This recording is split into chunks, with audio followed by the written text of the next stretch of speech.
जय हिंद बच्चों। आज मैं कक्षा 12 आरोह भाग 2 काव्य भाग सहर्ष स्वीकारा है नामक पाठ जिसके कवि हैं गजानन माधव मुक्तिबोध जी।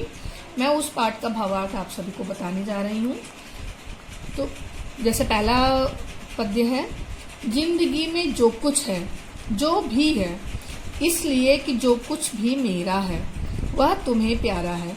कवि ईश्वर से कह रहे हैं कि हे ईश्वर, जिंदगी में जो कुछ भी आपने मुझे दिया है, इसलिए कि जो कुछ भी मेरा है वह आपको प्यारा है, वह आपको अच्छा है, इसलिए आपने मुझे वह दिया है। जिंदगी में आपने मुझे जो कुछ भी दिया है वह आपको प्यारा है, इसलिए आपने मुझे वह दिया है। गर्वीली गरीबी ये गंभीर अनुभव सब, यह विचार वैभव सब।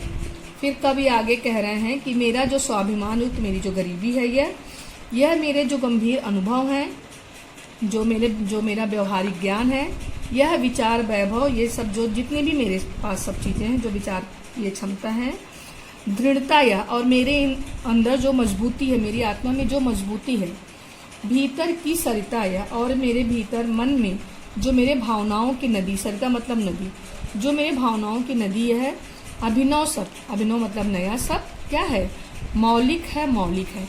यह सब चीज़ें मौलिक है, नहीं है, इसलिए कि पल पल में जो कुछ जागृत है, अयलक है, संवेदन तुम्हारा है। इसलिए जो कुछ भी मेरे पास जागृत है, अयलक मतलब निरंतर है, यह आपके संवेदन से हुआ है। मेरे अंदर जो भी दृढ़ता है, मेरा हृदय जो भी मजबूती है, गरीबी को लेकर अपने आगे आने वाली कठिनाइयों के साथ, मेरे अंदर जो भीतर भावनाओं की ये सरिता है, जो मेरे अंदर व्यवहारिक ज्ञान है, ये सब क्या है, ये जो निरंतर है वो सब क्या है, आपके संवेदन से ये सब मेरे अंदर संभव है। ये सब आपकी के कारण मेरे अंदर सब है। प्रभु को कवि जो है धन्यवाद दे रहे हैं कि आपने मुझे जो कुछ भी दिया है वो मैं सहर्ष स्वीकार करता हूँ, अंगीकार करता हूँ। जाने क्या रिश्ता है, जाने क्या नाता है, जितना भी उड़ेलता हूँ भर भर फिर आता है। दिल में क्या झरना है, मीठे पानी का सोता है, भीतर वह ऊपर तुम, मुस्काता चांद ज्यों धरती पर रात भर, मुझ पर त्यों तुम्हारा ही खिलता वह चेहरा है। फिर कवि ईश्वर से कह रहे हैं कि आपसे जाने क्या मेरा रिश्ता है और जाने क्या नाता है। जिंदगी में मैं जितना कुछ भी उड़ेलता हूँ, जो भी मेरे पास है, वह क्या है, वह भर भर के आ जाता है। वो मेरे पास क्या है, आ जाता है, भर के आ जाता है। दिल में क्या झरना है, मेरे अंदर जो भी भावनाएं हैं, जो भी चीज़ें हैं, वो ऐसा लगता है कि मेरे अंदर मीठे पानी का सोता है। मेरे अंदर क्या है, जैसे मीठा पानी लोगों की प्यास को बुझाता है, लोगों के दुख को दूर करता है, उसी तरह से आपसे जो भी मेरा रिश्ता है, जानिए वो क्या है, मैं जितना भी उस रिश्ते के बारे में सोचता हूँ, मेरा सारा दुख क्या हो, दूर हो जाता है। भीतर वह ऊपर तुम, मुस्काता चांद ज्यों धरती पर रात भर। भीतर मेरे अंदर कौन है, आत्मा और परमात्मा एक ही है। आत्मा के अंदर परमात्मा का वास होता है। इसलिए कवि कह रहे हैं कि भीतर वह ऊपर तुम, मुस्काता चांद ज्यों धरती पर रात भर। और ऐसा जिस प्रकार से चांद धरती पर मुस्कुराता रहता है, उसकी चांद की जब चांदनी धरती पर जब पड़ती है तो पूरी रात खिल जाती है। दूधिया चांदनी जब पड़ती है तो पूरी रात बहुत सुंदर लगती है। तो ऐसा लगता है चांद जो है पृथ्वी पर मुस्कुरा रहा है, बहुत खुश है। मुझ पर त्यों तुम्हारा ही खिलता वह चेहरा है। और इसी प्रकार से आपका जो चेहरा, आपका मेरे ऊपर जो आशीर्वाद है, वह इसी प्रकार उसी तरह से मेरा यह खिलता चेहरा, मेरा चेहरा जो खिला हुआ है, आप ही के कारण मेरा चेहरा खिला हुआ है। सचमुच मुझे दंड दो, तीसरे पैराग्राफ में कवि कह रहे हैं कि सचमुच मुझे दंड दो कि भूलूं मैं तुम्हें भूल जाने की। दक्षिण ध्रुवी अंधकार अमावस्या, शरीर पर चेहरे पर अंतर पालूं मैं। फिर कवि कह रहे हैं कि सचमुच आप मुझे दंड दीजिए। मैंने आपको जो भूलने का पाप किया है, जो मैंने आपको भूला है, उसका मुझे आप क्या करिए, दंड दीजिए, जिससे कि मैं आपको फिर कभी ना भूलूं, आपको फिर मैं कभी भूलूं नहीं। मैंने जो आपको भूलने का पाप किया है, जो मैं आपको भूल गया हूँ, उस भूलने की आप मुझे सजा दीजिए, जिससे कि मैं आपको फिर कभी न भूलूं। दक्षिण ध्रुवी अंधकार अमावस्या, दक्षिण ध्रुवी अंधकार जिस प्रकार से दक्षिणी ध्रुव पर 6 महीने अंधकार रहता है, अमावस्या में अंधकार रहता है।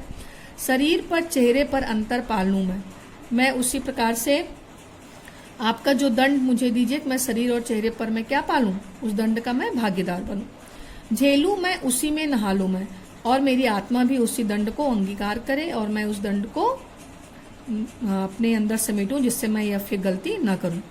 इसलिए कि तुमसे ही परिवेटित आच्छादित रहने का रमणी यह उजेला अब सहा नहीं जाता है। इसका भी कह रहे हैं इसलिए कि तुमसे ही मेरी जो खुशियां हैं, मेरे ऊपर जो कृपा, वो आप ही से ढकी, आच्छादित मतलब ढका हुआ, कि मेरे ऊपर आप ही की कृपा है, आप ही की कृपा से मेरा पूरा जीवन ढका हुआ है। रहने का रमणीय उजेला, मेरे जीवन में अगर कुछ रमणीयता है, कुछ खुशी है, तो वह सिर्फ किससे है, आप ही की वजह से है। सहा नहीं सहा जाता, तो आपका इस प्रकार से मुझसे रूठना या मुझसे अब सहा नहीं जाता। ममता के बादल की मंडराती कोमलता फिरती है भीतर, आपके ममता, आप जिस प्रकार से अपने भक्तों का ध्यान रखते हैं, भक्तों का ख्याल रखते हैं, उसी प्रकार से आपकी जो प्यार है वो मेरे ऊपर बादल की तरह, आपकी कोमलता मेरे ऊपर मंडराती फिरती है। आपका जो हाथ है वो मेरे ऊपर हमेशा बना हुआ है। कमजोर और अक्षम अब हो गई है आत्मा, यह मेरी जो आत्मा है वो क्या हो गई है, कमजोर और अक्षम हो गई है। छटपटाती छाती को भवित व्यथा डराती है, बहलाती सहलाती आत्मीयता बर्दाश्त नहीं होती। फिर कभी आगे कह रहे हैं कि छटपटाती छाती को, जो आगे आने वाला समय, अगर किसी अनहोनी से मेरा मन क्या होता है, द्रवित हो जाता है, बहुत डरता है कि आगे आने वाले समय में उससे मेरा मन क्या हो जाता है, बहुत द्रवित हो जाता है, मेरा हृदय जो है बहुत छटपटाता है। बहलाती सहलाती आत्मीयता, और जो बहलाती और सहलाती लोगों की आत्मीयता है वह अब मुझसे बर्दाश्त नहीं होती। पता नहीं मेरे आगे वाले समय में अब क्या होगा, मेरे कर्मों का फल मुझे क्या मिलेगा।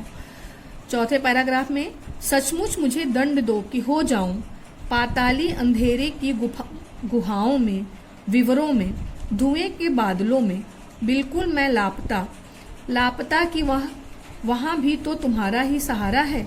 फिर कभी आगे कह रहे हैं कि सचमुच आप मुझे दंड दीजिए कि मैं हो जाऊं पाताल की, जैसे पाताल में बहुत अंधेरा रहता है और वहां की गुफाओं में, विवरों मतलब वहां के जो छिद्र, वहां के जो होल हैं, गुहाओं में जो होल हैं, वहां के धुएं के बादलों में जो बादल हैं, जो धुएं के बादल हैं, चलो काम करें, चलो। सचमुच मुझे दंड दो कि हो जाऊं पाताली अंधेरे की गुहाओं में, विवरों में, धुएं के बादलों में, बिल्कुल मैं लापता कि वहां भी तो तुम्हारा ही सहारा है। कि आप मुझे दंड दीजिए, अगर मैंने कोई गलती की है, मैंने कोई अपराध किया, तो आप मुझे दंड दीजिए कि मैं पाताल की, जैसे अंधेरी गुफाएं होती हैं, विवर मतलब छिद्र, उन होल, धुएं के बादल, जिस प्रकार से धुएं के बादल में, धुएं में किसी को कुछ दिखाई नहीं देता, उसी प्रकार से मैं गुम हो जाऊं, मैं लापता हो जाऊं, मैं किसी को कुछ बिल्कुल दिखाई न दूं। लापता है कि वहां भी तुम्हारा ही सहारा है। अगर मैं लापता हो भी जाऊं तो मेरे जीवन में अगर अंधकार भी आता है तो फिर वहां पे मैं ईश्वर का ही नाम लेता हूं। अगर जब मनुष्य दुख में होता है तो सर्वप्रथम किसको याद करता है, ईश्वर को याद करता है। तो इसी प्रकार अगर मैं लापता हो जाता, मेरे ऊपर दुख आता है, तो मैं सिर्फ आप ही के नाम का सहारा मेरे पास है, मैं सिर्फ आप ही के नाम का स्मरण करता हूँ। इसलिए कि जो कुछ मेरा है या मेरा जो होता सा लगता है, होता सा संभव है, सभी वह तुम्हारे ही कारण के कार्यों का घेरा है, कार्यों का वैभव है। अब जिंदगी में जो कुछ था, जो कुछ है, सहर्ष स्वीकारा है। तो फिर आगे कह रहे हैं कि इसलिए कि जो कुछ भी मेरा है या जो लगता है कि ये सब मेरा है, मेरा संभव है कि मेरा हो सकता है आगे, या आपने मुझे जो कुछ भी दिया है या मुझे आगे देंगे, वह सभी आपके कार्यों के कारण, तुम्हारे ही कारण कार्यों का घेरा है। इस पर मैंने जो कार्य में जो अच्छे कर्म किए हैं, वही कार्यों का मुझे वो फल मिल रहा है। आप मुझे वो सब चीज आप ही दे रहे हैं, आप ही के कारण ये सब चीजें संभव है।